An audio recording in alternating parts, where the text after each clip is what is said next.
ওকে, আমরা আজকে voice part 3 অংশটুকু দেখে নেব।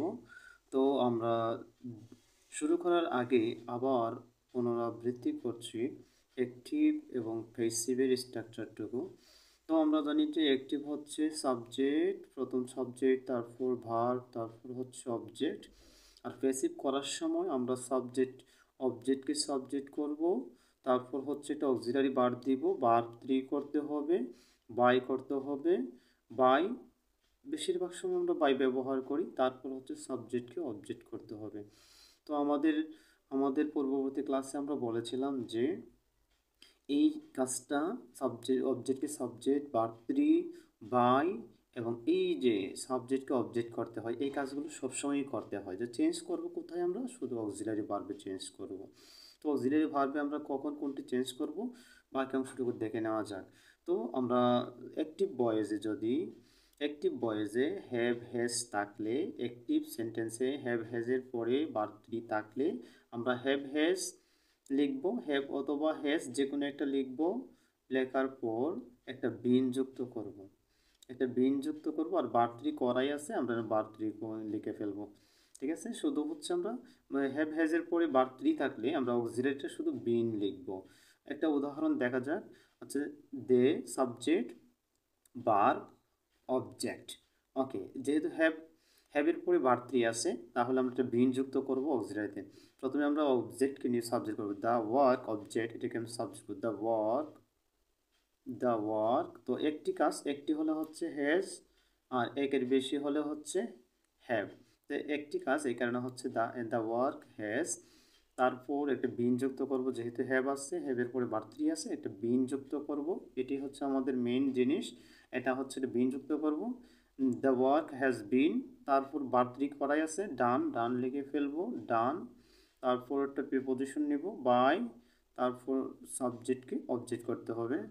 দে এর অবজেক্ট হচ্ছে দেম।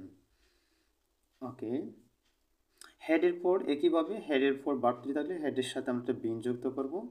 যেমন হেড সবার সাথে বসে, হেড, তারপর একটা বিন যুক্ত করব, আর ভার্ব 3 করাই আছে। উদাহরণস্বরূপ, শি হ্যাড ইটেন রাইস। সেটা হচ্ছে শি, ভার্ব, অবজেক্টটাকে আমরা আগে নিব, রাইস, তারপর হেডটাকে নিব, হেড, হেডের পর ভার্ব 3 থাকলে একটা বিন যুক্ত করতে হয় অক্সিলারি ভার্ব হিসাবে। তো বিন, তারপর হচ্ছে ভার্ব 3, ইটেনের ভার্ব 3 ইটেনি, ইটেন। তারপর হচ্ছে ভার্ব 3 এর পরে বাই, শি এর অবজেক্ট হচ্ছে হার, বাই হার। এইভাবে হচ্ছে উইল শ্যাল, তারপর বা হ্যাভের পরে ভার্ব 3 থাকলে, আমরা জানি যে হ্যাভের পরে ভার্ব 3 থাকলে এটা বিন যুক্ত করতে হয়। তাহলে শ্যাল উইল থাকবে, তারপর হচ্ছে হ্যাভের পর আমরা একটা বিন যুক্ত করব, যেহেতু হ্যাভ আছে, হ্যাভের পরে আমরা জানি একটা বিন যুক্ত করতে হয়। তারপর ভার্ব 3 আছে, ভার্ব 3টা 3 থাকবে। উদাহরণস্বরূপ, he will have done the work, subject, verb, object. তাহলে হচ্ছে দ্য ওয়ার্কটাকে আমরা আগে নিব, দ্য ওয়ার্ক উইল সবার সাথে ব্যবহার করা যায়। অ্যাক্টিভ প্যাসিভ করার সময় আমরা সবসময় উইলটাকে চুজ করব। উইল, দ্য ওয়ার্ক উইল, তারপর হচ্ছে হ্যাভের পরে আমরা জানি যে এটা বিন যুক্ত করতে হয়, বিন, ভার্ব 3 হচ্ছে ডান, তারপর হচ্ছে বাই, হি এর অবজেক্ট হচ্ছে হিম।